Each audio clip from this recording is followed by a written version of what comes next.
ওই মানুষগুলো যারা পুঁজিপতি ছিল, টাকাওয়ালা ছিল, অন্যায়ভাবে টাকার মালিক হয়েছে, তারা ইসলামের বিরোধিতা করেছে। আমরা বাংলাদেশে দেখেছি যেই সব মানুষেরা বাতাস আসলে গাছে ধরে দাঁড়াই থাকতো, বিড়ার ভিতরে কুত্তা ঘুমাইতো, ওই মানুষগুলোর গ্রামে বাড়ি হয়েছে, শহরে বাড়ি হয়েছে, মালয়েশিয়ায় তাদের সেকেন্ড হোম হয়েছে, কানাডায় তাদের বাড়ি হয়েছে, তাদের টাকার অভাব নাই। আমরা দেখলাম এই মানুষগুলো 5 বছর আগে কেমন ছিল, 5 বছর পরে কেমন হয়েছে। ওরা ইসলামের জন্য সবচেয়ে বড় বাধা হয়ে দাঁড়িয়েছে। যারা আমার শেয়ার বাজার ধ্বংসের মাধ্যমে আমার মধ্যময়ের মানুষগুলোকে ধ্বংস করে দিয়েছে, তারা আমার এই শেয়ার বাজার চুরির মাধ্যমে, লুণ্ঠনের মাধ্যমে দেখা গেল ওই দরবেশ বাবা সব শেষ করে দিয়েছে। এখন ওরা তো ইসলামের বিরোধিতা করবেই। ওরা জানে যদি ওই আল্লাহওয়ালা মানুষগুলো সব লোকের শাসন যদি কায়েম হয়ে যায়, আল্লাহর আইন যদি বাংলাদেশে হয়ে যায়, তাহলে তাদেরকে ছেড়ে দেওয়া হবে না। ঠিক কিনা বলো? এই জন্য তারাই সবচেয়ে বড় বেশি বিরোধিতা করেছে। কয় দল না বিরোধিতা করেছে? গেল কয় দল? 3 নম্বরে যারা বিরোধিতা করেছে রাজনৈতিক নেতৃবৃন্দ, যারা ক্ষমতায় আসীন ছিল, ওরা সবচেয়ে বেশি বিরোধিতা করেছে। ওই কাতারে পড়ে গেছে আবু জেহেল, আবুল আহাব বা সাইবা, মুগীরা। ওরা বিরোধিতা করেছে এই জন্যে যে মুহাম্মদের যে নৈতিক মান, তার যে কোমল ব্যবহার, অনুপম চরিত্র, সৌন্দর্যের আধার, এই মানুষটা যদি নবী হয় আর আল্লাহর বিধান যদি কায়েম হয়, আমি আবু জেহেলের মতো সিটার মার্কা লোকের সর্দারি শেষ। ঠিক কিনা কও? কথা বলা ঠিক কিনা?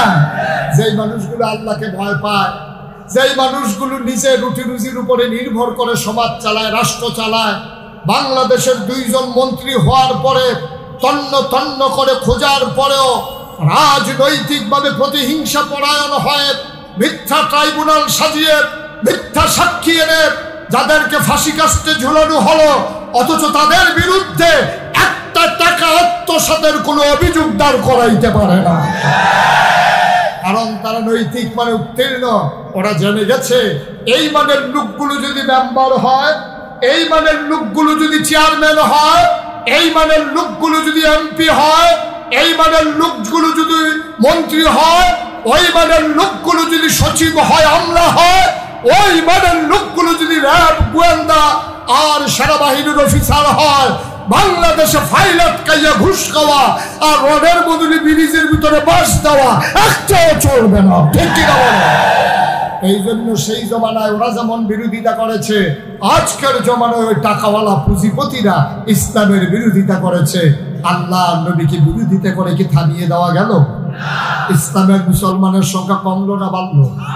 কথা কয় না, কমলো না বাড়লো? সারা জীবন যারা বললো পালাই না, পালায় না, 12টার পরে আর খুঁজেই পাওয়া গেল না। সেই মানুষটা সারাটা বছর কইলো খেলা হবে, খেলা হবে, খেলা শুরুর আগেই প্লেয়ার ভাগে গেছে। ঠিক কিনা কম? কেমন খেলোয়াড়, খেলা শুরু হওয়ার আগেই তার ওনারে খুঁজে পাওয়া যায় না। ফলাফলে গোল দিতে দিতে দিতে দিতে গিতে গিতে দড়ি শেষ, কিন্তু খেলা শেষ হয়। ঠিক কিনা কও? কথা বলতে ওজন রেখে বলা লাগে। সে মনে করছে বাচ্চাগুলা মানুষগুলা কিছু বুঝে না, তার অজান্তে আমার যুবকেরা যে ওই শিরা টান টান করে পাহাড়ের মতো দাঁড়িয়ে থাকতে জানে। পুলিশ অফিসার যখন বলে যে গুলি করি একটা পরে একটা আর নড়ে না, ওই যুবক যে বাংলাদেশে তৈরি হয়ে গেছে ওরা জানে না। ওরা জানে না কেমন করে আমার আবু সাইদ শিরা টান টান করে দাঁড়িয়ে যায়। ওরা জানে না কেমন করে আমার মুগ্ধ পানি পানি বলে পিপাসার্থ মানুষের কাছে দাঁড়ায়।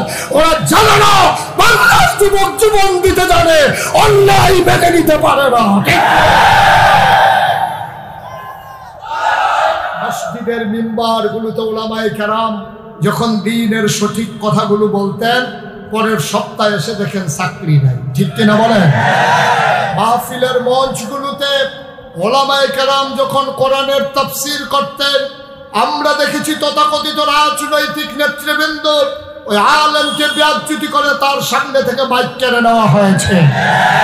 আমরা বলেছি যেদিন গেছে একেবারেই গেছে। মসজিদের মিম্বারে যদি বাধা আসে আর মাহফিলের মঞ্চে যদি বাধা আসে, আগের দিন নাই, বাধা আসবে তো লড়াই হবে। ঠিক জবাব দেওয়া হবে সমানে সমান। আগের আর নাই, বাধা দিতে আসবো তো প্রতিহত করা হবে, ঠিক কিনা বলে? আমার আল্লাহ রাব্বুল আলামিন এই দুনিয়ার ভিতরে মানুষ করে বানানোর পরে আপনাকে আমাকে এমনে এমনে ছেড়ে দেন নাই।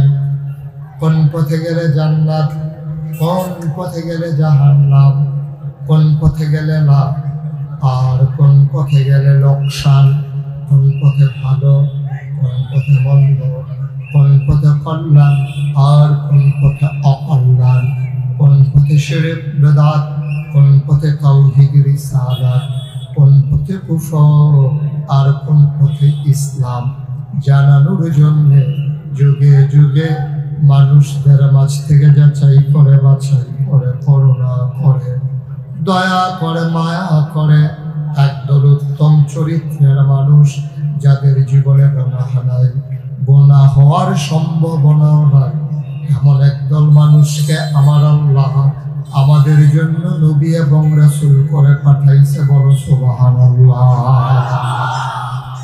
অসংখ্য নবী এবং রাসূল আল্লাহ তাবারক ওয়া তাআলা এই দুনিয়ার ভিতরে পাঠিয়ে দিলেন। বেশি বোঝার জন্য আমরা বলি 1,24,000 মতান্তরে 2,24,000 অসংখ্য নবী এবং রাসূল আল্লাহ দুনিয়াতে পাঠাইলেন। এই নবীদেরকে এক একজনকে আমার আল্লাহ এক একটা উপাধি দিয়েছেন। আদম সফিউল্লাহ, আবুল বাশার, নূহ আদমের সানি, ইব্রাহিম খলিলুল্লাহ, ইসমাইল জাবিউল্লাহ, মূসা কালিমুল্লাহ, ঈসা রূহুল্লাহ, মুহাম্মাদুর রাসূলুল্লাহ। এক একজন নবীর এক একটা জিনিস দিলেন। সুলাইমান নবীরে দিলেন রাজত্ব, দাউদ নবীরে দিলেন সুন্দর কণ্ঠ, ইউসুফ নবীরে দিলেন সুন্দর চেহারা। মুসলমান জানতে মন চায় সব নবীরে সব দিলেন, আমার নবীরে কি দিলেন?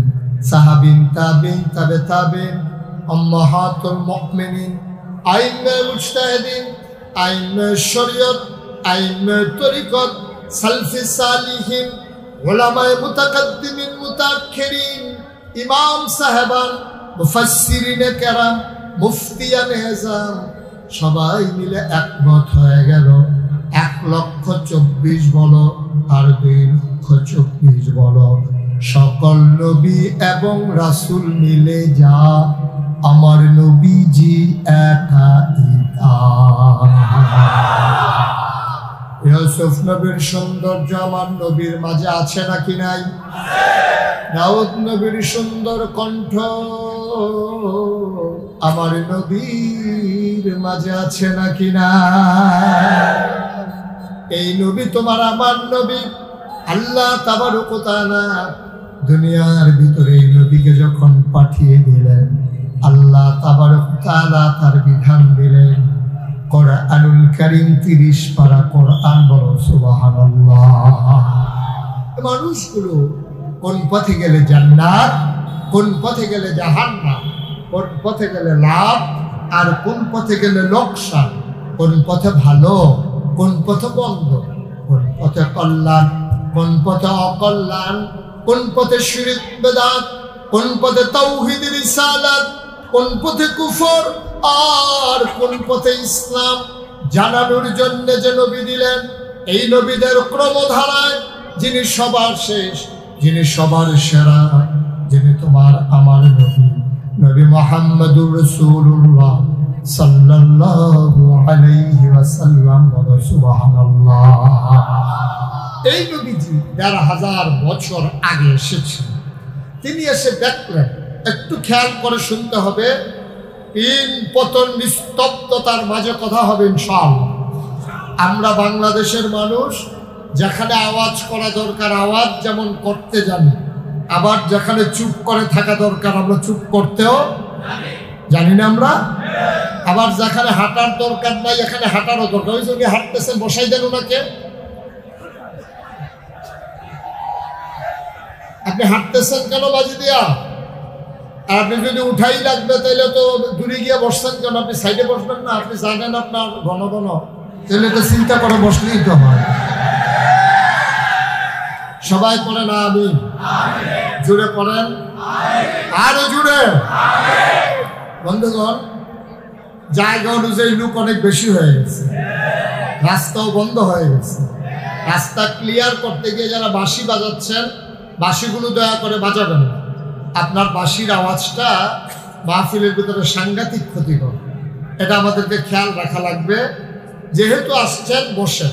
মাহফিলের সকল মাহফিলের কিছু নিয়ম কানুন আছে। আমার মাহফিলের নিয়ম হলো যে এখান থেকে উঠোউঠি করা যাবে না, এদিক সেদিক তাকানো যাবে না, মনোযোগের সাথে খরগোশের মতো কান খাড়া করে মাছের মতো নিষ্পলক নয়নে আপনি কথা শুনবেন প্রাণ ভরে। আল্লাহ যেন কবুল করে, সবাই করি আমিন।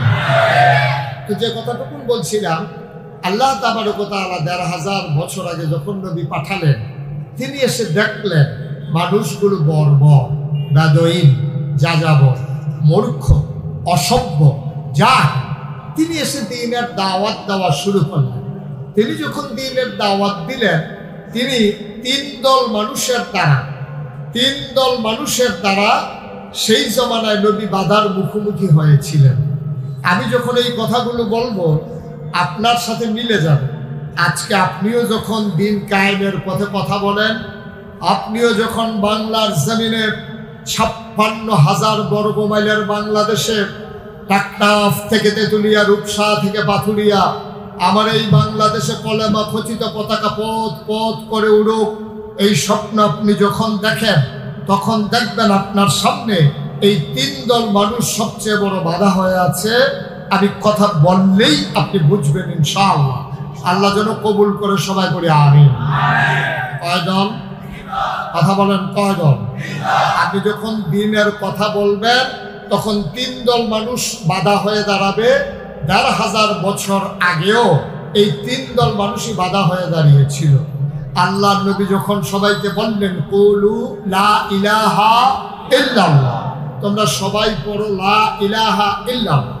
সর্বপ্রথম যারা বাধার মুখোমুখি করেছিল নবীকে, তারা হলো সেই জামানায় যারা ধর্মগুরু, যারা পুরোহিত, যারা ব্রাহ্মণ, যারা পূজা দিত, তারাই সর্বপ্রথম বাধা হয়ে দাঁড়ান।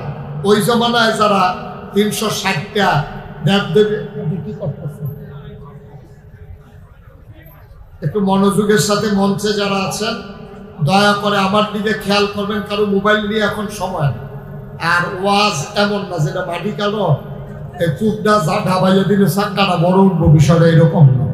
সবাই মিলে দোয়া করলে হয়তো সবার জন্য দুই একটা কথা শোনা যাবে। সবাই মিলে দোয়া করেন, সবাই করেন আমিন। আল্লাহর কাছে দয়া চাই, আপনাদের কাছে দোয়া চাই, আল্লাহ যেন আমার মুখ দিয়ে সেই কথাগুলো বের করে দেন যেগুলো আমার জন্য দরকার এবং আপনাদের জন্য দরকার। সবাই পড়েন আমিন। যে কথাটুকু বলছিলাম, নবী যখন সবাইকে ডেকে বললেন, তোমরা পড়ো লা ইলাহা, সবাই বলতে হবে লা ইলাহা। মঞ্চে যারা আছে তারা যে ঘুমাইছে না, এই বেশি না, বালিশ দেওয়ার দরকার। সবাই বললেন লা ইলাহা। এই কথা বলার পরে সবাইকে এই কলেমার পতাকা তলে ঐক্যবদ্ধ হয়েছে। মানুষ হয়ে গেছে দুই ভাগ, একদল আল্লাহওয়ালা, আরেক দল শয়তানওয়ালা। একদল ফেরেশতার চাইতে উত্তম, আরেক দল জানোয়ারের চাইতে খারাপ। একদল জান্নাতি, আরেক দল জাহান্নামী। আমরা কি জাহান্নামী না জান্নাতি? জোরে বলতে হবে, জাহান্নামী না জান্নাতি? শয়তানওয়ালা না আল্লাহওয়ালা?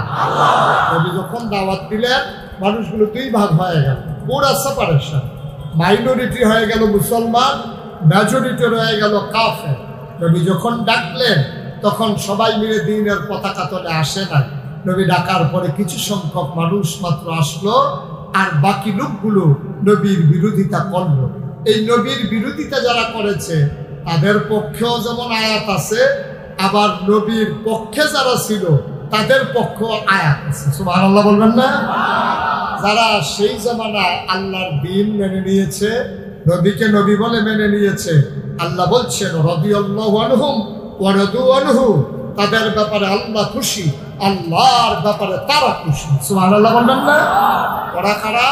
আবু বকর, ওমর, উসমান, আলী, তালহা, জুবাইর, আব্দুর রহমান ইবনে আউফ, সাদ ইবনে রাবিয়া, আব্দুল্লাহ ইবনে আব্বাস, আব্দুল্লাহ ইবনে মাসউদ, আব্দুল্লাহ ইবনে উমর, এই মানুষগুলো দুনিয়ায় থাকতেই তারা খবর পেয়ে গেছে। সুবহানাল্লাহ বলবেন না? এইরকম একদল হলো রাদিয়াল্লাহু তাআলা আনহুম ওয়া রাদু আনহু। আল্লাহ তাদের ব্যাপারে খুশি, আল্লাহর ব্যাপারে তারা খুশি। আর যারা আল্লাহর দিন মানল না, যারা আল্লাহর দিন গ্রহণ করলো না, তাদের ব্যাপারে আল্লাহ কি বললেন? কোরআনে ঢোকার আগে মারদুদ শয়তান থেকে ফেলা চাই, যিনি রহমান যিনি রহিম, তার নামে চলো শুরু করি, সবাই করি। আউযু বিল্লাহি মিনাশ শাইতানির রাজিম। বিসমিল্লাহির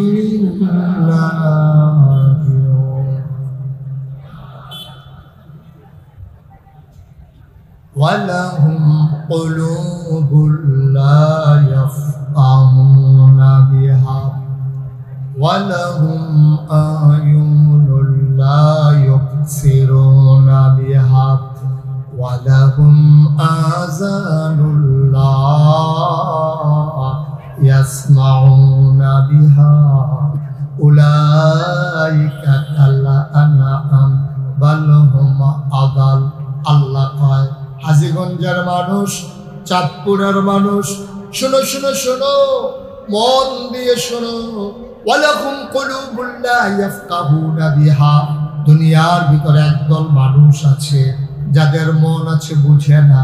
ওয়ালাহুম আয়ুনুন লা ইউবসিরুনা বিহা, তাদের চোখ আছে তারা দেখে না। ওয়ালাহুম আযানুন লা ইয়াসমাউনা বিহা, তাদের কান আছে তারা শুনে না। সাধারণ মানুষ আমরা বলি, আল্লাহ এটা আবার কেমন মানুষ, মন আছে বুঝে না, চোখ আছে দেখে না, হাড় আছে শুনে না, এটা আবার কেমন মানুষ? আল্লাহ কয়, আমি কি বলছি নাকি মানুষ? উলাইকা কাল আনআম, ওরা হলো চতুষ্পদ জানোয়ারের মতো। আমি বলি, আল্লাহ কি জানোয়ার? তাই জানোয়ারেরও কিছু বোঝ আছে। দুপুর বেলা তুমি খাইতে বসেছো, ছোট্ট নাতি পাশে বসেছে, তুমি লুকমা দিয়েছো, নাতি সবগুলো ভাত আর খায় না, এটো করে দিয়েছে। মাছটা খেয়েছো, কাঁটাটা ফেলে দিয়েছো, গোশত খেয়েছো, হাড্ডি ফেলে দিয়েছো, একটু জুতা কাটা তুমি যখন দরজায় দিয়েছো, দুইজন মেহমান তোমার এই একটু জুতা কাটা খাবার জন্য বসে আছে। কুকুর আর বিড়াল তোমার একটু জুতা কাটা খেয়েছে। কোন দুপুরে তুমি খাবার দিয়েছো তোমার মনেও নাই। কোনোদিন একটা ভাজা মাছের টুকরা দাও নাই, কোনোদিন একটা গোশতের টুকরা দাও নাই। তুমি যা খেতে পারো না ওদের জন্য তাই খাবার তোমার মনেও নাই। তুমি গরিব মানুষ, রাতের বেলা তুমি ঘুমিয়ে পড়েছো, মাঝ রাতে তখন তোমার প্রস্রাবের বেগ হয়েছে, তুমি বাথরুমে টয়লেটে ওয়াশরুমে যাওয়ার জন্য তুমি বের হয়েছো। তুমি গরিব মানুষ, তোমার একটা বাথরুম নাই, তোমার বাথরুম একেবারে সামনে বাড়ির আঙ্গিনায়, দরজা খুলে বদনা হাতে নেবার। এমন সময় তাকিয়ে দেখো দুপুর বেলার একটু জোটা কাটা খাওয়া কুকুরটা তোমার দরজায় বসে আছে। তোমাকে দেখে দাঁড়িয়ে গেল, কুকুর শব্দ করে তোমার কাগ এসে দাঁড়ায়। তুমি যেন জানতে চাও, কিরে ঘুম নাই নাকি?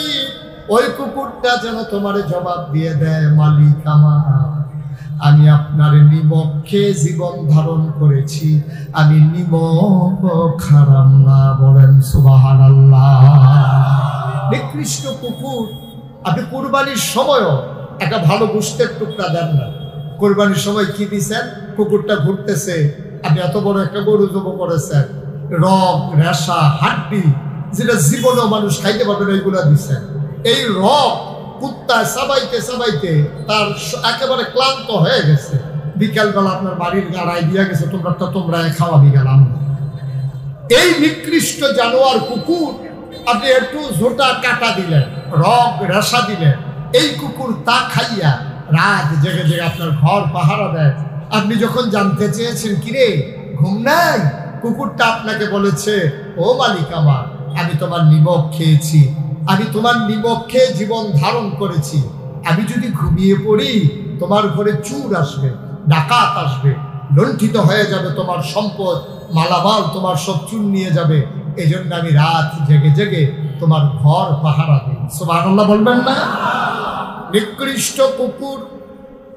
নিকৃষ্ট কুকুর দুপুর বেলা হাড্ডি কাটা জুতা দিয়েছ, এইটা খেয়ে যদি রাত জেগে জেগে তোমার ঘর পাহারা দেয়, তোমার জন্য তোমার আল্লাহ কি দেয় নাই?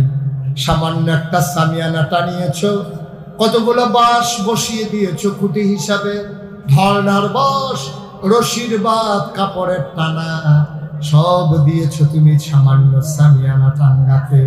কোনদিন খোলা আকাশের নিচে তাকিয়ে দেখেছো নাকি? এ বিশাল একটা আকাশ বানাইলো আল্লাহ, তোমার জন্য আকাশ বানাইলো, একটাও খুঁটি আমার আল্লাহ লাগান নাই, ঠিক কিনা? আকাশ বানাইলো খুঁটি ছাড়া, জমিন বানালো সমতল করে। পৃথিবী যেন হঠাৎ করে নড়ে চড়ে না উঠে, জায়গায় জায়গায় প্যারেক বসাই দিল। তুমি যদি বলো প্যারেক কই, আমি বলবো মাটির নিচে। তুমি যদি বলো প্যারেকের মাথা কই, আমি বলবো খাগড়াছড়ি, বান্দরবন, রাঙ্গামাটি, ময়নামতি, ক্যান্টনমেন্ট। ঘুরে ঘুরে দেখো, ওই যে দেখো পাহাড়। আল্লাহর কোরআন বলে এইগুলা পাহাড় না, এইগুলাই প্যারেকের মাথা। বলো সুবহানাল্লাহ। আকাশ দিল খুঁটি ছাড়া, জমিন দিল সমতল করে, পাহাড় বানালো প্যারেকের মাথা করে। শুধু কি তাই? কুলু কুলু বেগে বয়ে যাওয়া নদী, নদীর ভিতরে পানি, পানির ভিতরে মাছ, নদীর কিনারে গাছ, গাছের ভিতরে ফুল, ফুলের পরে ফল, নারিকেল গাছের মাথায় ডাব, ডাবের ভিতরে শরবত, আখের ভিতরে রস। সুবহানাল্লাহ কয় না? সব তোমার আল্লাহ দিল, সব তুমি খাইলা, সব তোমারই জন্যে। ওই কুকুর তার মালিক চিনল, রাত জেগে জেগে তোমার ঘর পাহারা দিল। তুমি সব পাই না, তুমি সব খাই না, সব তোমার জন্যে। অথচ সারা রাত ধরে তুমি ঘুমাও, সারা রাত তুমি ঘুমাও। ফজরের আযান যখন পড়ে গেল, মসজিদের মিনার থেকে তোমাকে ডাকলো, আসসালাতু খায়রুম মিনান নাওম। তুমি ডাক শোনার পরে বিদেশি ছেলের পাঠানো কম্বল গায়ে দিয়া, মুড়ি দিয়া তুমি ঘুমাও। কুত্তায় তার মালিক চিনল, তুমি তোমার মালিক চিনলা না, ঠিক কিনা?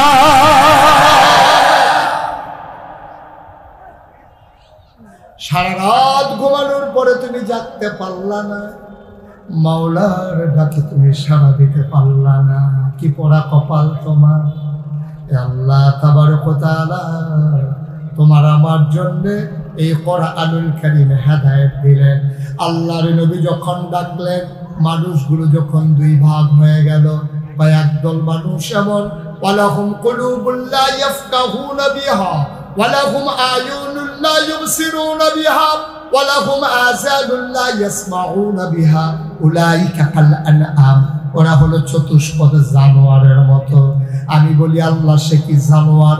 আল্লাহ কয় না, বালহুম আদাল, এটা জানোয়ারের চাইতে আরো নিকৃষ্ট, ঠিক কিনা? কয় দল মানুষ বাধা দিল?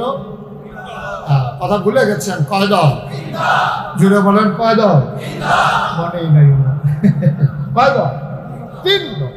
একদল হলো ওই জমানায় ধর্মগুরু, যারা পূজা দিত।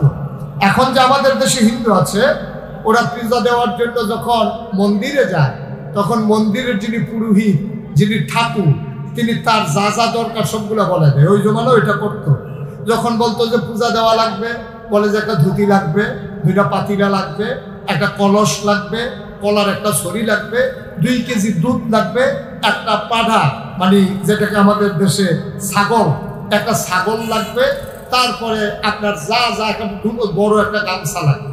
তখন এই ঠাকুর বলে দিছে, দেখেন খেয়াল করেন, ধুতি লাগবে বউয়ের জন্য, গামছা লাগবে ওর জন্য, কলা লাগবে বাচ্চার জন্য, দুধ লাগবে দুধের বাচ্চার জন্য, মানে একটা ফাডা লাগবে, একটা ছাগল লাগবে, যেন মোটামুটি 15 দিন লাগে রোদে দিয়ে হইলেও খাইতে পারে।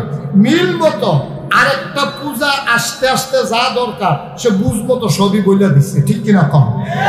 এখন নবী যখন বলতেছে লা ইলাহা ইল্লাল্লাহ, এখন যে ব্রাহ্মণ, যে পুরোহিত, যে পূজা দেয়, সে তো বুঝে ফেলছে যে এখন যদি এক আল্লাহর দিন কায়েম হয়ে যায়, তাহলে দেখতে বিবাদ, পূজাও বাদ, ছাগলও বাদ, খাসিও বাদ, ফাড়াও বাদ, ধুতিও বাদ, গামছাও বাদ, কলাও বাদ, দুধও বাদ, আমার সব গেছে। এখন যারা ধর্মগুরু তারা চিৎকার করে বলল ধর্মের অবমাননা হচ্ছে, সুতরাং মুহাম্মদের ধর্ম ঠেকাও, বাপ দাদার ধর্ম বাঁচাও। বলেন না? যখন ইসলামের কথা বলা হয়, একবিংশ শতাব্দীর সূচনা লগ্নে গোটা বিশ্বকে যখন বলা হয় কম্পিউটারাইজড, গোটা বিশ্ব যখন গ্লোবাল ভিলেজ, যখন ওই সান্দ্রা থেকে ডাক দিলে আমেরিকা শোনা যায়, আমেরিকা থেকে ভিডিও কলে মাকে দেখা যায় সান্দ্রায়, সেই জমানায় এসেও যখন আল্লাহর জমিনে আল্লাহর দ্বীনের কথা বলা হয়, তথাকথিত মুসলমান নামদারি যারা ওই মাজারের ভিতরে পূজা দেয়, যারা মাজারের ব্যবসা করে, পিরামিড নাম দিয়ে মানুষের ইমান হরণ করে, ওই মানুষগুলো আজকে ইসলামের কায়েমের পথে সবচেয়ে বড় বাধা হয়ে দাঁড়ায়। ঠিক কিনা বলো? তারা বলে আমরা সুফিজমে বিশ্বাসী, আমরা সুফিবাদে বিশ্বাসী। আমি বলেছি ইসলামের কোন রূপ নাই, ইসলাম ইসলামী, যা আল্লাহর জমিনে 1000 বছর আগে আমার নবী কায়েম করে দেখিয়ে দিয়েছেন, ওই ইসলামী আমাদের জন্য ইসলাম। মনে রাখবা, তোমার মন মতো ইসলাম হবে না, ইসলামের মন মতো তোমাকে হতে হবে। ঠিক কিনা বলো?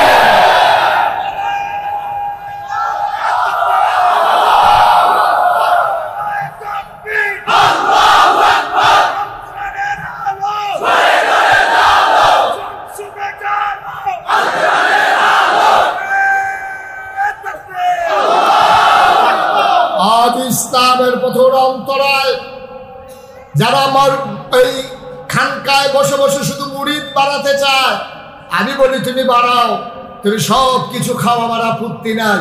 কারণ বাংলাদেশের মুসলমান এখন আলেম ওলামাকে প্রাণ দিয়ে মোহব্বত করে।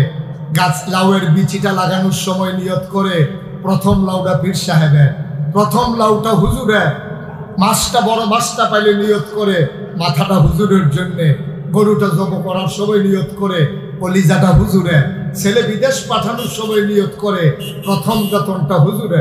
আমি বলি সব তুমি প্রথম প্রথম খাও, আমার কোনো আপত্তি নাই। গাছের লাউডা, মাছের মাথারা, গরুর কলজাটা, বিদেশি ফুটের টেহারা, সব তুমি প্রথম প্রথম খাও, আমার কোনো আপত্তি নাই। যেহেতু তুমি সব প্রথম প্রথম খাও, ইসলামের উপরে আঘাত আসলে সবার আগে তোমার পিঠটাও পেতে দাও। খাওয়ার সময় আগে আগে। আর যখন দেখছে যে ফিটাফিটি শুরু হয়ে গেছে, উনি বইয়া সেটা মুড়িদ ফাড়া কয়, চাও শোনো কি কারবার উঠি আছে, আপনি যাইতে পারেন না, আপনি আগে যান, আপনি তো সব প্রথম প্রথম খান। ঠিক কিনা কম? খাওয়ার সময় আগে আগে বাধা আসলে চাওছেন কি এই দিন আর নাই। ঠিক কিনা কম? বাংলার মুসলমান বুঝতে শিখেছে, বাংলার মুসলমান বুঝতে শিখেছে। এই বাংলার মুসলমান জানে এই পথ কণ্টকাকীর্ণ, এই পথ কুসুমাস্তীর্ণ নয়, এ পথ কাটা বিছানো। এ পথে চলতে গেলে পা হবে ক্ষত বিক্ষত, রাস্তা হবে রক্তে রঞ্জিত। এই বিশ্বাস রেখেই আমরা দ্বীনের পথে এসেছি। ঠিক কিনা বলো? আমরা জানি এই পথে চলতে গেলে টিটকারি হবে, মস্করা হবে, এই পথে চলতে গেলে মামলা হবে, হামলা হবে, জাল জুলুম নির্যাতন হবে, প্রয়োজনে জীবন দেওয়া যাবে, ঈমান দেওয়া যাবে না। রাজি আছো কিনা? হাত তুলে দেখা।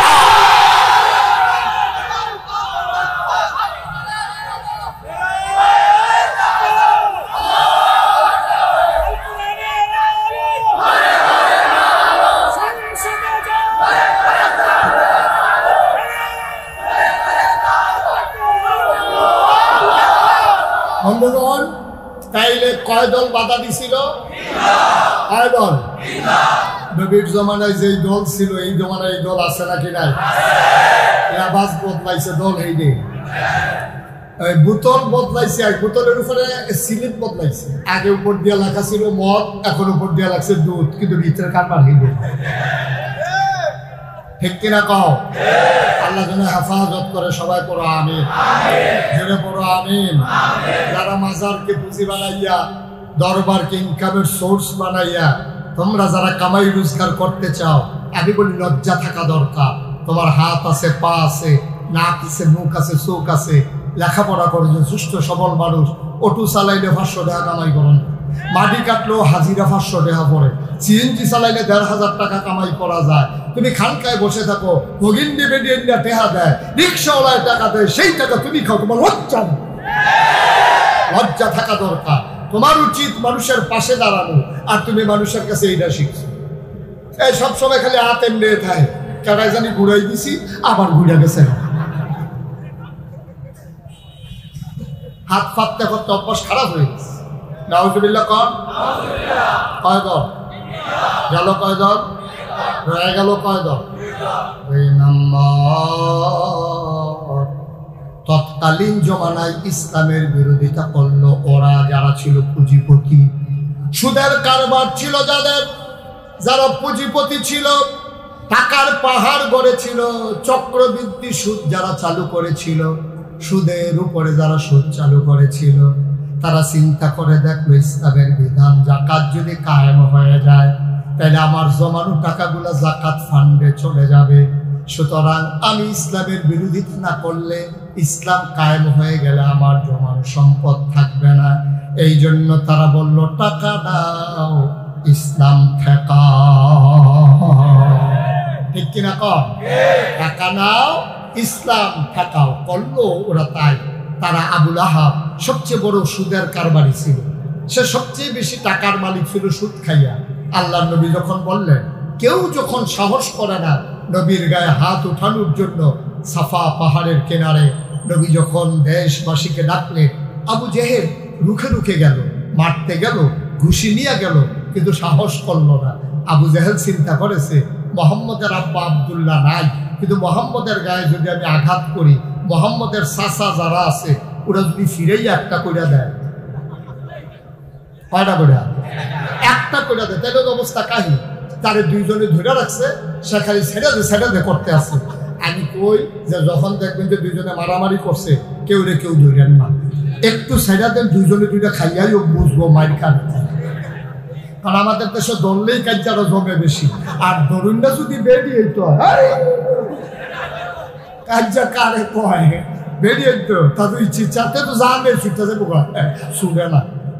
আবুল আহাব যখন দেখলো কেউ বিরোধিতা করে না, কেউ আঘাত করে না নবীর গায়ে, পাথর হাতে নিয়ে নবীর গায়ে ঢিল মারলেন, জঘন্য একটা গালি দিলেন, ইয়া মুহাম্মদ তাব্বালাক, ও মুহাম্মদ তোমার ধ্বংস হোক। নবী শুনে চোখের পানি চলে আসলো, আহারে আমার আপন চাচা আবুল আহাব, আমার আব্বা আব্দুল্লাহ আজকে নাই, আমার এত বড় গালিটা দিল। আব্বা যদি থাকতো তাইলে আব্বা প্রতিবাদ করতো, আমি তো চাচার মুখে মুখে কথা বলতে পারি না। নবী মাথা নিচু করে উঠে আসলেন। নতুন সাহাবা যারা তারা জানতে চাইলেন, ইয়া রাসূলুল্লাহ আপনি কি কোনো বিচার দেবেন না? আমরা কি প্রতিবাদ করব না? আমরা কি আঘাত করব না? নবীজি বললেন, ওরা মেজরিটি, আমরা মাইনরিটি, আমরা সংখ্যায় কম, আঘাত করার সময় আসে নাই, একদিন সময় আসবে, সেদিন কড়ায় গন্ডায় জবাব নেওয়া হবে। ঠিক কিনা? গত 2-3 বছর আগেও, 2-3 বছর কি 4 মাস তো হয় না এখনো, না 4 মাস আগেও আমরা দেখেছি মসজিদের মিম্বারগুলোতে উলামায়ে কেরাম যখন দ্বীনের সঠিক কথাগুলো বলতেন, পরের সপ্তাহে এসে দেখেন চাকরি নাই। ঠিক কিনা বলেন? মাহফিলের মঞ্চগুলোতে উলামায়ে কেরাম যখন কোরআনের তাফসীর করতেন, আমরা দেখেছি তথাকথিত রাজনৈতিক নেতৃবৃন্দ ওই আলেমকে বেয়াজ্জতি করে তার সামনে থেকে মাইক কেড়ে নেওয়া হয়েছে। আমরা বলেছি যেদিন গেছে একেবারেই গেছে। মসজিদের মিম্বারে যদি বাধা আসে আর মাহফিলের মঞ্চে যদি বাধা আসে, আগের দিন নাই, বাধা আসবে তো লড়াই হবে। ঠিক কিনা? জবাব দেওয়া হবে সমানে সমান। আগের দিন আর নাই, বাধা দিতে আসবে তো প্রতিহত করা হবে। ঠিক কিনা বলে? আবার নবীরা যখন তারা পাথর মারল আবুল আহাব, কথা কি মনে আছে? কাফেররা, এই যারা নতুন মুসলমান, তারা বলতেছে, ইয়া রাসূলুল্লাহ আপনি কি এমন করে গালি মারলো, ইয়া মুহাম্মদ তাব্বালাক, আর পাথর ছুঁড়ে দিল আপনার দিকে, আপনি কি কিছুই বলবেন না? নবী বললেন, কে বলেছে বলবো না? আমার একটা জায়গা আছে বিচার দেওয়ার মতো। সুবহানাল্লাহ বলবেন না? এটা হাজীগঞ্জ থানা না, এটা কুমিল্লা জজকোর্ট না, নিম্ন আদালত না, হাইকোর্ট না, সুপ্রিম কোর্ট না, আপিল বিভাগ না, আমি যার দরবারে বিচার দেই তিনি হইলেন আহকামুল হাকিমিন। বলো সুবহানাল্লাহ। এই দরবার কার? কথা পায় না কার? দরবারে বিচার দিলে বিচার পাওয়া যায় নাকি যায় না? আল্লাহ কয় উদউনি আস্তাজিব লাকুম, বান্দা তুই আমারে ডাক দে, তুই আমার কাছে চা, চাইতে দেরি আমি দিতে দেরি করি না। আল্লাহর নবী কয় লা হিজাবা বাইনাহু ওয়া বাইনাল্লাহ, তার মাঝে আল্লাহর মাঝে কোনো পর্দা নাই। যখন কোনো মানুষের উপরে আঘাত করা হয় অন্যায় ভাবে, তখন মানুষটা হয়ে যায় মাজলুম। আর মাজলুম যখন আল্লাহ বলে ডাক দেয়, ওই মাজলুমের মাঝে আল্লাহর মাঝে লা হিজাবা বাইনাহু ওয়া বাইনাল্লাহ, মাজলুমের মাঝে আল্লাহর মাঝে কোনো পর্দা নাই। ডাকটা দিতে দেরি, কবুল হইতে দেরি হয় না, ঠিক কিনা? তবে একটু দেরি হয়, 15 বছর লাগে, একটু দেরি হয়, 15 বছর লাগে। আমি অবাক হই, সারা জীবন যারা বললো পালাই না পালায় না, 12টার পরে আর খুঁজেই পাওয়া গেল না। সেই মানুষটা সারাটা বছর কইলো খেলা হবে খেলা হবে, খেলা শুরুর আগেই প্লেয়ার ভাগে গেছে, ঠিক কিনা? কেমন খেলোয়াড়, খেলা শুরু হওয়ার আগেই তার ওনারে খুঁজে পাওয়া যায় না। ফলাফলে গোল দিতে দিতে দিতে দিতে গিতেটি গিতেটি দড়ি শেষ, কিন্তু খেলা আর শেষ হয়, ঠিক কিনা? কথা বলতে ওজন রেখে বলা লাগে। সে মনে করছে বাচ্চাগুলা মানুষগুলা কিছু বুঝে না, তার অজান্তে আমার যুবকেরা যে ওই শিরা টান টান করে পাহাড়ের মতো দাঁড়িয়ে থাকতে জানে। পুলিশ অফিসার যখন বলে যে গুলি করি একটা পরে একটা আর নড়ে না, ওই যুবক যে বাংলাদেশে তৈরি হয়ে গেছে ওরা জানে না। ওরা জানে না কেমন করে আমার আবু সাইদ শিরা টান টান করে দাঁড়িয়ে যায়। ওরা জানে না কেমন করে আমার মুগ্ধ পানি পানি বলে পিপাসার্থ মানুষের কাছে দাঁড়ায়। ওরা জানে না বাংলার যুবক জীবন দিতে জানে, অন্যায় মেনে নিতে পারে না।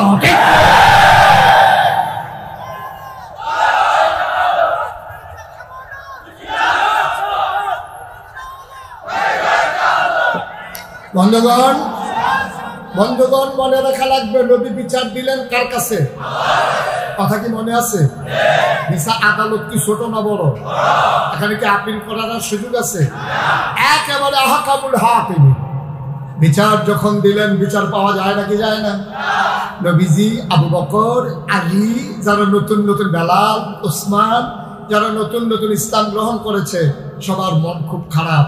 নবীর গায়ে আঘাত করলো, অথচ গায়ে লাগেনি, কিন্তু এত বড় গালিটা দিল। বিচারের জানি কি উপায় হবে। হঠাৎ করে নবী মুচকে হাসলেন। সুবহানাল্লাহ বলবেন না? নবী মুচকে হাসলেন, সবাই অবাক বিস্ময়ে তাকিয়ে রইল। এই বেদনার্থে এই করুণ সময়ে তিনি হাসলেন কেন? নবী যখন হাসলেন বললেন ওয়ালাইকুম আসসালাম ওয়া রাহমাতুল্লাহ, সবাই চমকে উঠলো, থমকে দাঁড়ালো, সবাই আশ্চর্যান্বিত হয়ে গেল। কেউ তো সালাম দেয়নি, নবী কার সালামের জবাব দিল? নবীজি বললেন জিবরাইল এসে গেছে রে সাহাবারা। সুবহানাল্লাহ কয় না? জিবরাইল এসে কয় নবী গো, ও নবী, আপনি কি আল্লাহর কাছে কোনো বিচার দিছিলেন নাকি? সুবহানাল্লাহ কয় না? নবীজি কয় হ্যাঁ, বিচার তো দিছিলাম। কয় রায় তো চলে আসছে, আল্লাহ আমারে পাঠাইছে রায় দিয়া। কয় কি রায় পাঠাইছে? আমরা সবাই জানি, সবাই পারি, চলো সবাই পড়ি। আউযু বিল্লাহি মিনাশ শাইতানির রাজীম। বিসমিল্লাহির রাহমানির রাহিম। তাব্বাত ইয়াদা আবি লাহাবিন ওয়া তাব, মা আগনা আনহু মালুহু ওয়া মা কাসাব, সায়াসলা নারান যাতা লাহাব, ওয়া ইমরাআতুহু হাম্মালাতাল হাতাব, ফি জিদিহা হাবলুম মিন মাসাদ। সুবহানাল্লাহ। গালি কি দিয়ে দিছিল মনে আছে আপনাদের? বলছিল ইয়া মুহাম্মদ তাব্বান। সুবহানাল্লাহ বলবেন না? আল্লাহ ওই শব্দটারে খুব পছন্দ করে রাখা দিচ্ছে। তুমি যে শব্দ দিয়ে গালি দিছো, এই শব্দ দিয়ে বিচারের রায় আসছে। আবুল আহাব বলছিল ইয়া মোহাম্মদ তাব্বান্না, হে মোহাম্মদ তোমার ধ্বংস হোক। আর আল্লাহ কয় তাব্বাত, ধ্বংস হয়ে গেছে। সুবহানাল্লাহ বলবেন না? ধ্বংস হয়ে গেছে। ইয়াদা, দুই হাত, আবি লাহাব, আবু লাহাবের ওয়াতাব, এমন ধ্বংস হইছে। ট্রমা সেন্টারে নিতে পারবা, হাড় ভাঙ্গা কবিরাজের বাড়িতে নিতে পারবা, বাঁশের ছড়ি বাঁধতে পারবা, ভিতরে পাতা দিয়া বাদ দিতে পারবা। এমন গোড়া ভাঙ্গা ভাঙছে, এই হাত আর জোড়া লাগবে না। বলো সুবহানাল্লাহ। এবার প্রশ্ন আছে। প্রশ্ন হলো আবু লাহাব ঢিল মারছিল কয় হাতে? কথা কয় না দেখি। ঢিল মারছিল কয় হাতে? আল্লাহ এটা কি করলো? তাব্বাত ইয়াদা, ধ্বংস হয়ে গেছে দুই হাত। তা এক হাতে ঢিল মারছে, এটারে যা ইচ্ছা তা করো। কাম লাগলে কুবাইয়া টুকরো টুকরো করে আলো, কাম লাগলে ট্রাকের চাকার উফে দিয়ে দিয়াবে। কিন্তু ঢিল মারছে এক হাতে, এই ধ্বংস হবে দুই হাত। এটা কেমন অবিচারের মতো মনে হয় না? এটা তো ন্যায় ন্যায় বিচার মনে হয় না। মুফাসসিরিনে কেরাম কয় তোমার বুদ্ধি আল্লাহ চলে না। তোমরা কি খেয়াল করে দেখেছো, যখন ক্রিকেট খেলা হয়, ক্রিকেটের যে বোলার যে বল করে, দেখি এক হাত গামছা দিয়ে শরীরের লোকে বাঁধালো হয় বা কথা বলে, তার এই হাত কি বাঁধা থাকে না খোলা থাকে? এক হাতে বল নিয়ে সে যখন দৌড় দেয়, এই হাত কি এমনি রাখে না লড়ে? এই হাতে কি করে? এভাবে এভাবে এভাবে এভাবে আগাইতে আগাইতে এই হাতে বল মারে, এই হাতে হেইলো করে। সুবহানাল্লাহ কয় না?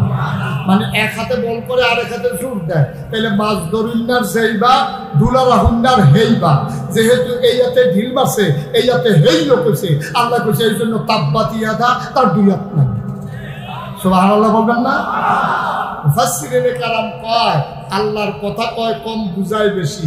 যদিও আল্লাহ কইছে দুই হাত, ভিতরে আছে ছয় হাত। ভিতরে আছে কয় হাত? বা কথা কয় না, কয় হাত? ভিতরে আছে ছয় হাত। এখন আমি একটা একটা করে এই হাতের নাম বলবো, আর আপনারা এক দুই গনে যাবেন ইনশাআল্লাহ।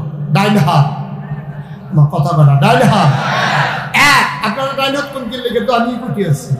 ডাইন হাত, বাম হাত, দুনিয়া, আখিরাত, ছেলে মেয়ে বউ, সম্পদ। কয়টা হয়েছে? আল্লাহ কইছে তাব্বাত ইয়াদা, ধ্বংস হয়ে গেছে দুই হাত। মুফাসসিরিনে কেরাম ভিতরে আছে ছয় হাত। আবার বলি, ডাইন হাত, বাম হাত, দুনিয়া, আখিরাত, ছেলে মেয়ে বউ, সম্পদ। আসলেও তো তাই। বাংলাদেশের লোক হুবহু মিলে গেছে, মনে হয় যেন 5 আগস্ট 6 তারিখে এই আয়াত নাযিল হয়েছে। ঠিক কিনা কও? মনে হয় যেন 5 তারিখে গেছে, 6 তারিখে আয়াত নাযিল হয়েছে। আল্লাহ কয় তোর 6 হাত শেষ, তোর 6 হাত শেষ, তোর দুনিয়াও শেষ, তোর ডাইনাতও শেষ, তোর বামাতও শেষ, তোর আখিরাতও শেষ, তোর দুনিয়াও শেষ, তোর টেহা পয়সা যা ছিল এটিও শেষ, তোর বউও শেষ, দাঁড়িয়ে আছিল এটিও শেষ। ঠিক কিনা কও? তোর সবই শেষ। মনে হয় যেন 6 তারিখে আয়াত নাযিল হয়েছে। এটাই কোরআনের বৈশিষ্ট্য। সুবহানাল্লাহ বলবেন না? সময় সময় কোরআন আপনার সাথে মিলে যাবে। এটাই হচ্ছে ইসলাম, এটাই হচ্ছে কোরআন। এই মানুষগুলো যখন চলে গেল, তাদের সম্পদগুলো কাজে লাগলো না। আমি গতকালকে সোশ্যাল মিডিয়ার সুবাদে দেখছিলাম যে আমাদের একজনের একটা বাড়ি, বাংলু বাড়ি গাজীপুরে, ওটাকে এত সুন্দর করে ওরা বানাইছে। এখন দরজাগুলা খুলে নিয়ে গেছে, জানালাগুলা নিয়ে গেছে। এখন ওইখানে কেউ ছাগল লইয়া যায়, কেউ এই বাচ্চা লইয়া ঘুরে, কেউ বাদাম খায়, ফলাফলে ক্রিকেট খেলে, কেউ ফুটবল খেলে। ওই তাব্বাত ইয়াদা, তোর জিনিস তোর কোনো ব্যবহার করতে দেব না, তোর ধ্বংস করে দেব। এই বাচ্চাগুলোকে বসাই দেন তুমি করে। সবাই কোন আমিন, জোরে কোন আমিন। তাইলে এই যে আল্লাহ তাবারক ওয়া তাআলা আপনাকে ওই মানুষগুলো যারা পুঁজিপতি ছিল, টাকাওয়ালা ছিল, অন্যায়ভাবে টাকার মালিক হয়েছে, তারা ইসলামের বিরোধিতা করেছে। আমরা বাংলাদেশে দেখেছি যেই সব মানুষেরা বাতাস আসলে গাছে ধরে দাঁড়াই থাকতো, বিড়ার ভিতরে কুত্তা ঘুমাইতো, ওই মানুষগুলোর গ্রামে বাড়ি হয়েছে, শহরে বাড়ি হয়েছে, মালয়েশিয়ায় তাদের সেকেন্ড হোম হয়েছে, কানাডায় তাদের বাড়ি হয়েছে, তাদের টাকার অভাব নাই। আমরা দেখলাম এই মানুষগুলো 5 বছর আগে কেমন ছিল, 5 বছর পরে কেমন হয়েছে। ওরা ইসলামের জন্য সবচেয়ে বড় বাধা হয়ে দাঁড়িয়েছে।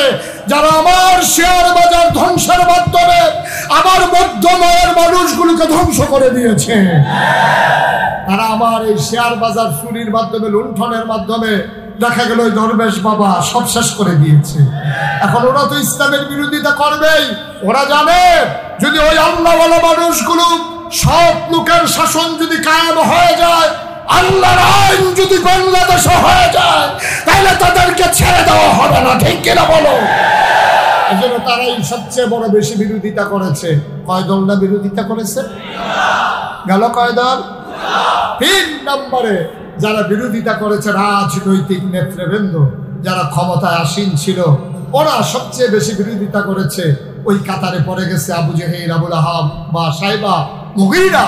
ওরা বিরোধিতা করেছে এই জন্যে যে মুহাম্মদের যে নৈতিক মান, তার যে কোমল ব্যবহার, অনুপম চরিত্র, সৌন্দর্যের আধার, এই মানুষটা যদি নবী হয় আর আল্লাহর বিধান যদি কায়েম হয়, আমি আবু জেহেলের মতো সিটার মার্কা লোকের সর্দারি শেষ। ঠিক কিনা কও? কথা ঠিক কিনা? যেই মানুষগুলো আল্লাহকে ভয় পায়, যেই মানুষগুলো নিজে রুটি রুজির উপরে নির্ভর করে সমাজ চালায়, রাষ্ট্র চালায়, বাংলাদেশের 2 জন মন্ত্রী হওয়ার পরে তন্ন তন্ন করে খোঁজার পরেও রাজনৈতিকভাবে প্রতিহিংসা পরায়ণ হয়ে মিথ্যা ট্রাইব্যুনাল সাজিয়ে মিথ্যা সাক্ষী এনে যাদেরকে ফাঁসি কাস্টে ঝুলানো হলো, অথচ তাদের বিরুদ্ধে একটা টাকা আত্মসাতের কোনো অভিযোগ দাঁড় করাইতে পারে না। কারণ তারা নৈতিক মানে উত্তীর্ণ। ওরা জেনে গেছে এই মানের লোকগুলো যদি মেম্বার হয়, এই মানের লোকগুলো যদি চেয়ারম্যান হয়, এই মানের লোকগুলো যদি এমপি হয়, এই মানের লোকগুলো যদি মন্ত্রী হয়, ওই মানের লোকগুলো যদি সচিব হয়, আমলা হয়, ওই মানের লোকগুলো যদি র্যাব, গোয়েন্দা আর সেনাবাহিনীর অফিসার হয়, বাংলাদেশে ফাইলাত কাইয়া ঘুষ খাওয়া আর রডের বদলে ব্রিজের ভিতরে বাস দেওয়া একটাও চলবে না। ঠিক কিনা বলো? এই জন্য সেই জমানায় ওরা যেমন বিরোধিতা করেছে, আজকের জমানায় ওই টাকাওয়ালা পুঁজিপতিরা ইসলামের বিরোধিতা করেছে। আল্লাহ নবীকে বিরোধিতা করে কি থামিয়ে দেওয়া গেল? ইসলামের মুসলমানের সংখ্যা কমলো না বাড়লো? কথা কয় না, কমলো না বাড়লো? মুসলমানের সংখ্যা হু হু করে বাড়তে শুরু করলো। আবার কাফেরের মাথা ঠান্ডা না গরম? ওই যে আমাদের ইন্ডিয়ার মতো